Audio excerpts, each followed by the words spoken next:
economic growth, debt to GDP ratio, foreign reserves, credit ratings. What do these terms mean to you? Well, if you're the average Barbadian, very little. And yet we hear them all the time in reports on the performance of the Barbadian economy. Sitting across from me is someone well placed to enlighten us about the meanings and significance of these things. It's my pleasure to welcome the Governor of the Central Bank of Barbados, Dr. Kevin Greenidge. All right, let's start with GDP. Gross domestic product. What is that and why is it important? First of all, thank you for having this sit-down conversation. So gross domestic product, as you indicated, we tend to refer to it as GDP by its first letter. And that is referred to all the goods and services a country produces in a given year. It's important because it gives us a measure of how much output a country produces relative to its previous year and also relative to other countries in the world. So you can get that comparative analysis. There are many ways of measuring it. By the end of the day, what you're trying to capture is the actual output, whether in Barbados output would be tourism output, agricultural output, manufacturing output, financial services output, etc. Another country may have a slightly different mix. Many countries are commodity producers. You got oil, you got copper, and different things. So it's all the goods and services that you sum up over the year. So how would you be able to measure everything that's produced in the country? How would you know that Mary has a canteen in St. George? Right. So there is something called, there's the National Statistical Standards. So our statistical office, Barbados Statistical Office, follows the international methodology in terms of gathering data. Usually it involves another number of data sources depending on the activity. So Mary, who is in a local area producing, you said, her canteen and thing, probably pays taxes, probably file her financial returns, and probably interact in other stages of government. That data, the statistical service will use to estimate what was her output. Other direct methods will involve surveys. Someone might even come in the area or send a survey. For example, when we collect information on prices, Barbados Service sends out a survey and record the amount of prices, etc. Take something like manufacturing or agriculture. There may be agencies like the Barbados BMC. They may Ministry of Agriculture. As a farmer, I am required to provide certain information on how much chicken they produce or how much fish they produce at what price. So there are different points in which data is collected relative to the activity involved. Very common. So almost most persons, the farm economy, will pay taxes, so that's a source of data to know. So if you want to pay your taxes, the lady canteen, for example, she got to say, well, I'm paying X amount of tax because they produce 500 pounds of output of that. So she give a reference. That's the reference base to use. So in general, the national accounts standards dictate kind of how you measure each sector, and that is exactly what the Barbados Statistical Service will follow when they are trying to estimate GDP in the country. It could be physical product, it could be services. So even though tangible would be like agricultural output, manufacturing output, we also provide financial services. So banking services is the output. Without it, you can't survive, and they add value to the country. So banks employ people, banks provide a loan. So they add value. So we call it sometimes value added. What is added by that sector in terms of value? And so some of the services, we consider tourism a service, for example. It's not a physical product you have in hand, but when a tourist comes and they interact with the local economy, they're eating, they're providing, they're interacting in transportation, they're involved in activities, and that's a service. We provide a service. So it's both product and service that we try to capture. And then there is GNP, Gross National Product. What is that, and how does that relate to GDP? So you appreciate that some citizens of Barbados will go in other countries, say a farmer might go in Guyana, get a piece of farm land, invest in that land, and start producing. And he sends back his income earned from that to Barbados. So it's our, that's like activity related to us, but not in our domestic physical space, right? If some person might open a branch in, you might open a branch, so you got a business open a branch in down the islands or one in New York, and you are producing something, but the income and flows from that you're sending back home. So your activity is helping us to grow economy. And we kind of, and likewise, reverse happens. Person investing in Barbados, but there may be US citizen or another citizen. That output technically belongs a measure there. So when you widen, GD is domestic, so that's within the confines, your physical confines. GN is national. So it doesn't matter where you are producing it, as long as it's produced using kind of like our resources, so to speak. So a guy investing in a guy on a farm, going to use probably his resources to invest, and he's saying about income, GNP. So GNP, especially for a small country, tends to be much larger than GDP. But arguably, I don't think we need to get to that space, but we're not at the stage where we can accurately measure it, because obviously now it requires information on our citizens abroad and what they're sending back vis-a-vis the other way also. You said GNP is greater than GDP. It can be greater, yeah, but it can be because you may have, think about it. How many Bajans they probably got living abroad, producing the output, owning their business and doing things? Many, because of the Caribbean, because of the history of immigration and persons moving overseas. And they're saying about money, we call it remittances to take care. So they are producing. So technically, GNP tends to be much larger than GDP. GDP is confined within the boundaries of the physical boundaries of the country, right?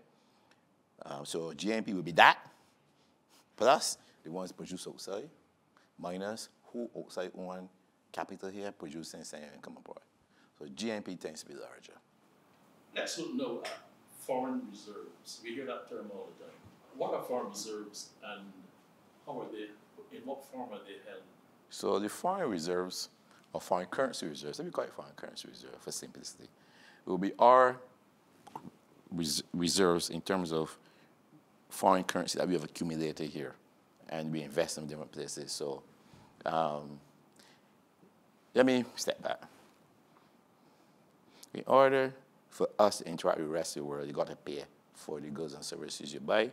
So if you want to import these cameras that we're using here, the furniture, etc., we have to pay in US dollars or the currency of the country which we're getting it from.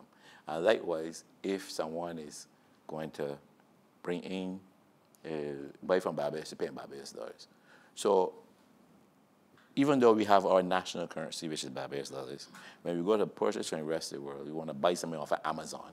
People know about Amazon, right? Or you go and stay in a hotel in New York, they don't want Barbados dollars. They want US dollars. If you go to Europe, they want the euro or the pound. So we need it very importantly for any activity we do. We sometimes refer to economics as lifeblood of the country. As blood flow through your body, you can't do it without it, you can't do it without reserves. Foreign reserves. So the central bank must have a part of reserve at the central bank so that you, say for example, want to buy a nice watch. The watch costs $200 US. You have your $400 in bank. You take out the bank for all the baby you have it. You come to the central bank. You say, I want to buy this watch. I now have to change out your $400 and give you $200 US, right? Out of sight of that, you can't buy it. So this is why it's so critical to have a sufficient amount of reserves, foreign reserves at the central bank. It could be in Canadian dollars. We got a mixture of everything. We've probably got more US dollars because we do more US transaction with the rest of the world. And so that's what we keep as our foreign reserves. And the truth is, for example, you can go $1 billion with Barbados dollars. It's of no help to you, my brother, unless you can convert in some foreign currency to buy something. That's why it's so important that we monitor and we understand the impact of the reserves. Now, you may follow up and ask me, and I anticipate you that what's a sufficient amount? I think we hear me talking in my press conference about import cover. So we use reserves to buy imports, right? On average, especially when economy is booming, we could spend $90 million a week on average buying reserves, buying imports. So when you hear we talk about the amount of weeks of cover you have, it means with my pot of reserves that we have, we can, without any more money coming in, we can survive for X amount of weeks. Right now we got 33 weeks of import cover, which is relatively high. The international standard is 12 weeks. But you have to have more for buffers, a short hurricane, you got to buy goods or services, COVID, you got to buy medical, you got to have it. So this 33 weeks means that we can survive for this amount of period without earning over it, and that's very important. So when we don't say we have, for example, a big country. I remember when it was IMF was work on Zambia. When Zambia got in trouble and needed IMF help because it had no reserves. When they look at the reserve they had 4 billion. I said, how come you got the reserve? You got 4 billion. Right now we got 3-point-something billion, I think, correct? We got good reserve. How come 4 billion is not enough? Because that country is 50 times the size of ours. So 4 billion is just 1 week of import cover for them. You see? So it doesn't matter the stock number, the dollar number. What matters is the cover it provides, how much it can survive with this at the moment. And that's why it's so important. Credit ratings. At a personal level, if my credit ratings are low, I might find it difficult to get a loan from the bank. How does it work for a government? Exactly the same way. Not only will you find it difficult, you might get a loan, but you're going to pay more in terms of interest rate than another fellow whose credit rating is good, right?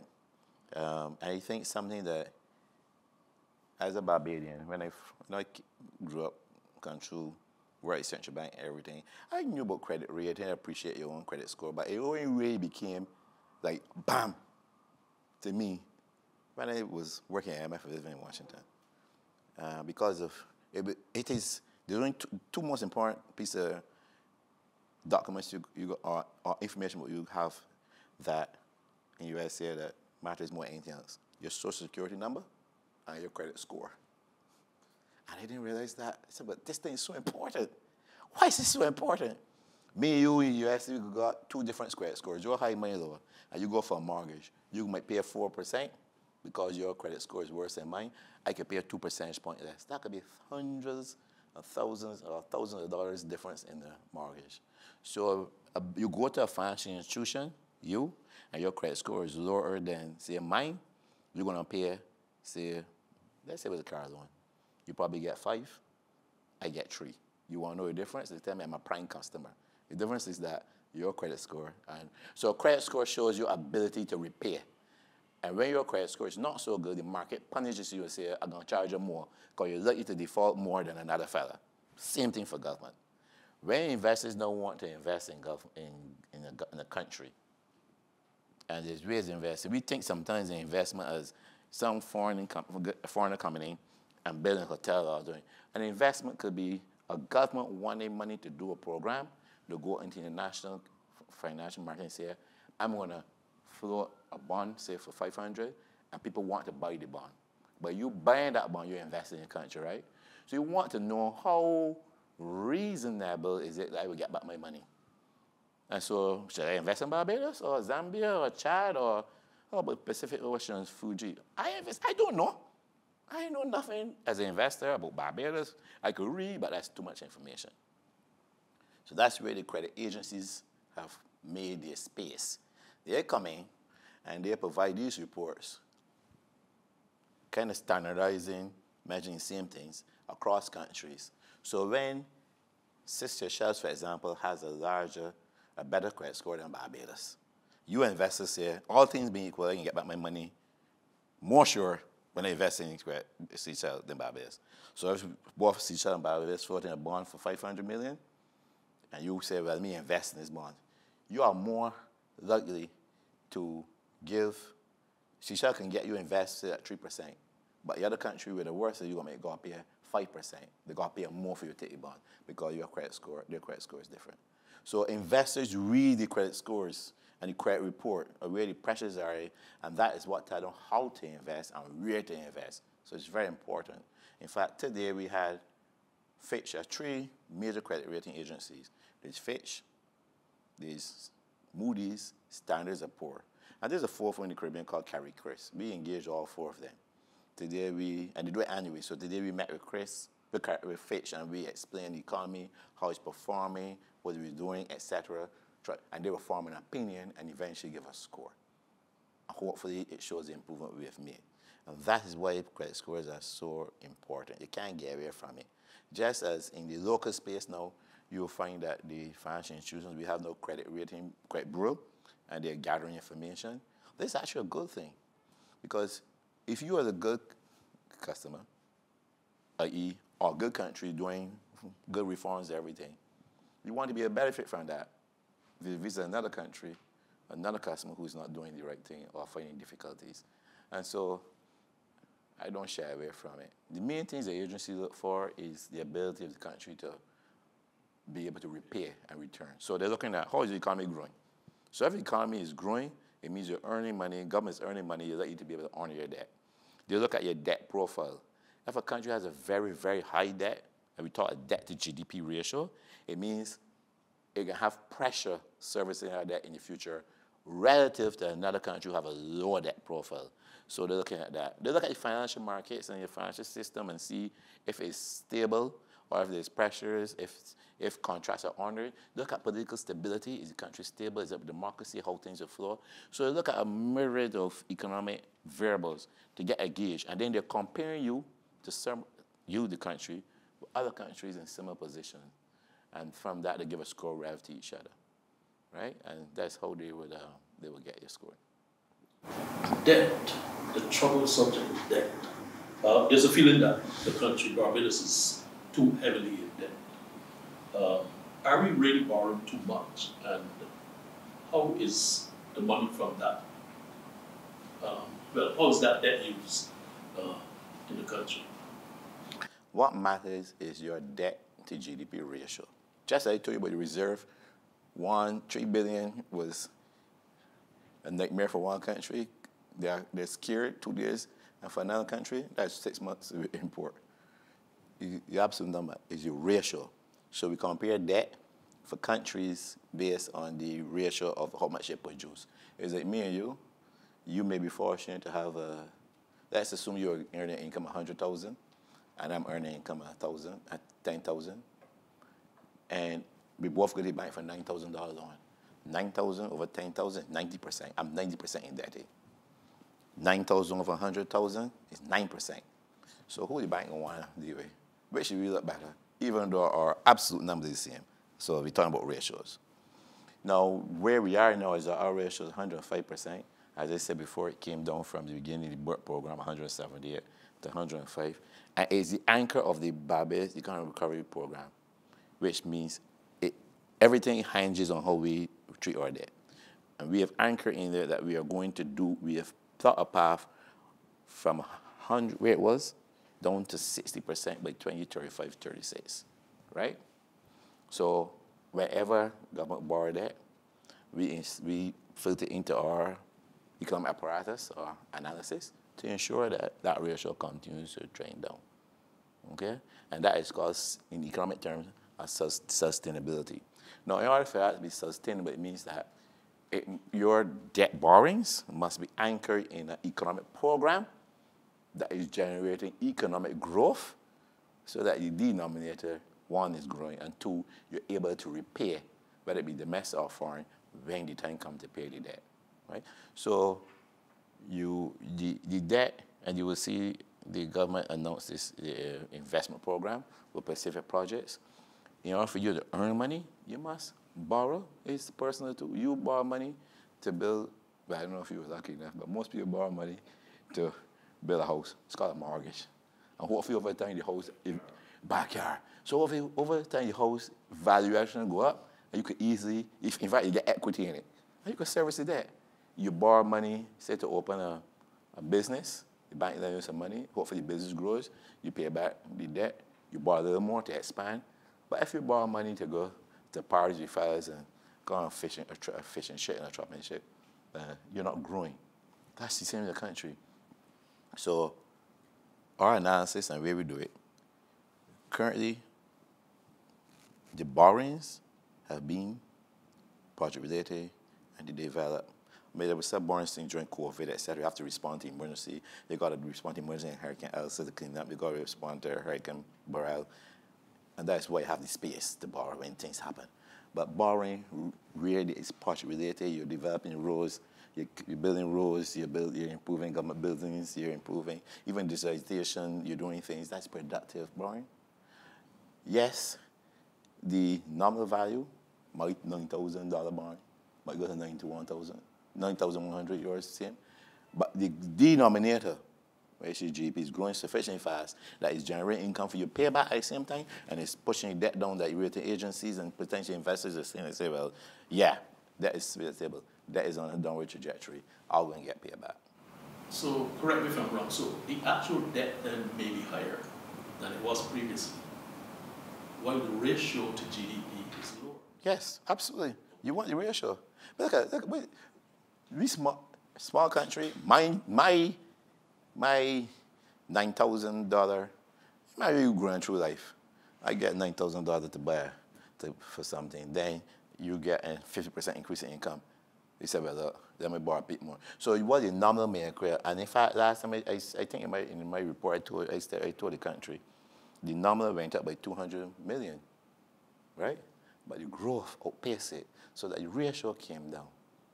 So yes, it's important to watch the nominal, because I don't want that to grow faster than the ability from the base. And it's important to watch the composition, because we haven't got enough foreign reserves and domestic payback. But if you're investing in projects that's earning income, growing the country, tourism projects that earning return, you'll be in a position to service the debt when the time comes. And by the way, before we move on, that entire analysis it's not abstract, it's not where you guessing. We have a framework between the central bank, the Ministry of Finance, the debt unit, and everyone involved in that. There's a framework. So if you tell me now that you're going to borrow $100 million, we're going to put it in the framework, we're going to look at the interest rates, we're going to see how much it's going to impact interest payments going forward, how you got to service it, regardless to what the returns will be. We look at the impact on growth, and we say, well, look, sure you can't get them people to lend you money a little 5% or 2, 6. So there's an analysis going, right? And that's called debt sustainability analysis. If you look at the IMF reports too, when they publish a report, at the back of the report, they did a similar thing called debt sustainability analysis where they talk about that. So it's independent. Economic growth, very hot talking point in recent months, years. Some say this growth is not filtering down to the man industry. Before we deal with that, I want you to describe to us what we mean when we say economic growth. Okay, so when we say economic growth, let's look at it this way. Let me give you a simple example. Let's say Barbados used to, and the thing is important, so let me link it back to the GDP you asked me earlier and those terms. Let's say Barbados used to produce, hypothetically, only coconuts. So the year before, let's say 2023, we produce, I can't keep your math simple, so it hurt my head, we produce 4 coconuts. And we sold those coconuts for $1 each. So it's a coconut economy, right? You will hear the central bank governor of the coconut economy come out and say, well, GDP was 4. That's the units you produce. And in this year, we sold for $1, so nominal GDP was also 4. So nominal GDP is the value of what you produce, right? Let me make it more interesting. Instead of $1, let's say for $1.50. So 4 by 150 is what, $6? So nominal GDP into 2022 was 6 in the coconut economy. Real GDP, which is the tangible goods, was $4. Right? That's how we look at it. Now let's say 2024 has come now and we're going through 2024. Some persons realize that coconuts is healthy for you. They have an enzyme that causes you to look beautiful and grow. People start thinking, so the demand for coconuts is going up. So we then produce 4 coconuts now. Let's say we produce 6 coconuts. So real GDP moved from 4 to 6. That's 50% increase. So the central bank government come out I said real GDP going up by 50% because Coconut output moved from 4 units to 6 units. But yeah, because of the demand, we decided 115 good enough, we can sell these now for $2. So 6 twos is 12. So we produce 6. So normal GDP gone to 12, but normal GDP was 6. Remember before, it was 4 by 1. And therefore, normal GDP moved from $6 to $12. Real GDP moved from 4 to 6. And that's how we're trying to measure. Now, what is happening in that coconut economy, and then it relate back to us, is that how would that trickle down? Those persons producing coconuts now getting a bigger return. They're likely to, how they move from 4 to 6, because the money they got, remember I talked about the growth. Now they're able to maybe employ a few more people to inspect the coconuts. They can now water the coconuts more organically, do different things to increase output. Back to the real Barbados economy now. When we say the economy grew by, last year I think we said, was it 4%? 4.4%. But Barbados Civil Services Barbados Civil Service produce real GDP. This is the statistical agent of the country. They produce the GDP estimates, right? Now they have to wait till the activity have occurred. Like the lady you talk, we can't tell, sow her food, or tourists have come after the fact. In any year, they will do their survey and they will tell you what GDP grew by. Because we use this, we work with them closely, we use a similar framework. We can't wait till any year. We try to do the estimate so we can plan economic policy to see what we can do to get things going and advise government and everything.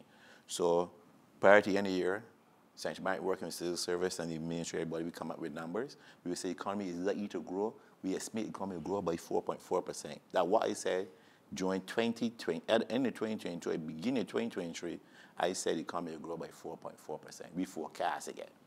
At the end of 2023, Barbados Civil Service did everything. That's the official number. They said it grew by 4.2%. But because we use similar methodology and work closely, hopefully forecasting too far from the estimate, right? That's how it works.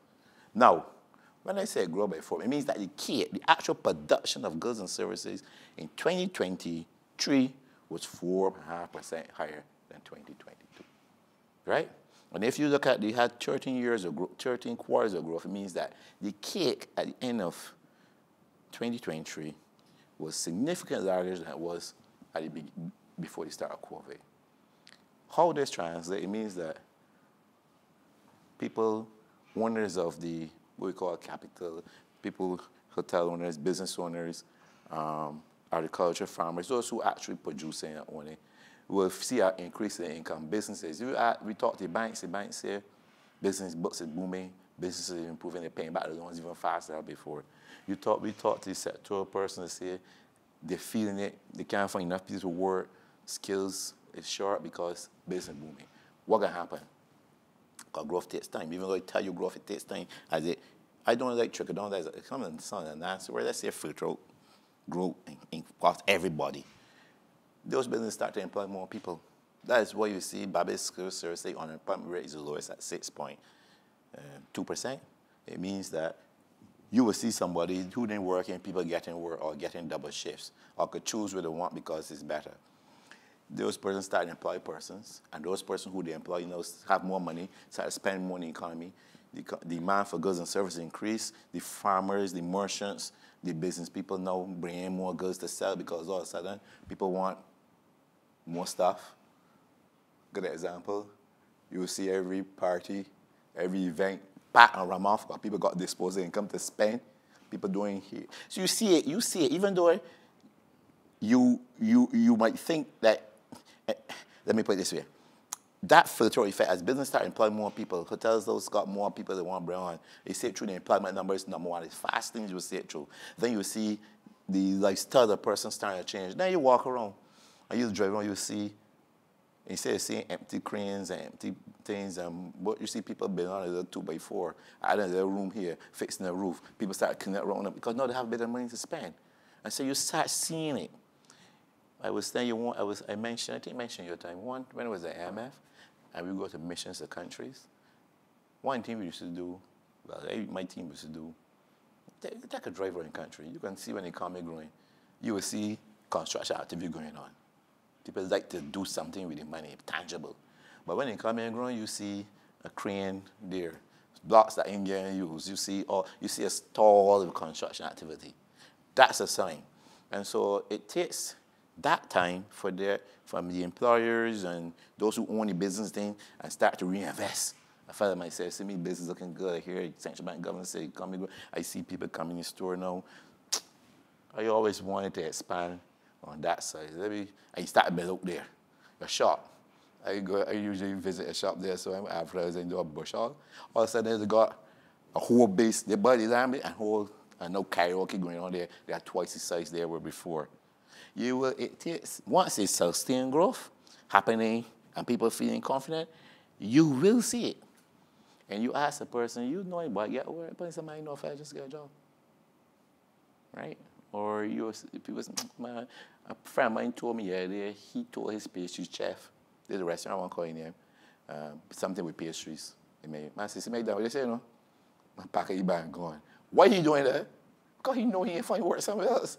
But if things are hard, he ain't even there. So it will happen. You're feeling it. It takes a little time to move from, let me say, center to productive services. A farmer now got a farm, and he doing different things. All of a sudden, money coming in. What if he can do?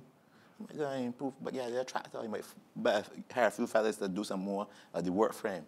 And it goes out like that. I call it, instead of tricking on your fat, my staff don't let me use this word, but you spread out your fat. My staff don't like me to use that. But it's that effect where it spreads out, everybody get a piece of the action. Yeah, because I'm saying that once there is growth, then that means that somebody's been employed. Yes. And that's happening on the ground. It will. Zero. Yeah, exactly. Some entrepreneur, some small business entrepreneur is earning more money. Have to be. So where did this notion come from that once we have economic growth, suddenly people's pockets will be lined with dollar bills? Because that seems to be the notion. People are saying there's economic growth, but yes, sir. Let me show you evidence of some more evidence. We call non-performing loans. These are loans that ain't doing well. People ain't paying the money because of one reason or another. They were at height in COVID. They're at the lowest level ever. The banks are reporting non-performing loans at the lowest level. All of a sudden, for Bajans, like, they pay the money. You know that. Bajans, when you still got we have the meeting turn going on and things. Bajans pay. You only tell a Bajan can pay if he can't pay. Bajans say. So when you see non-performing loans contracting, that's a sign that people got money in their pockets. And not only that, they're using their money now to help borrow a leverage to do work around the place. So the construction sector, for example, the banks can't lend out faster than construction sector paying back. Why? Because I don't know who haven't had money the contractor is paying. So you will see it.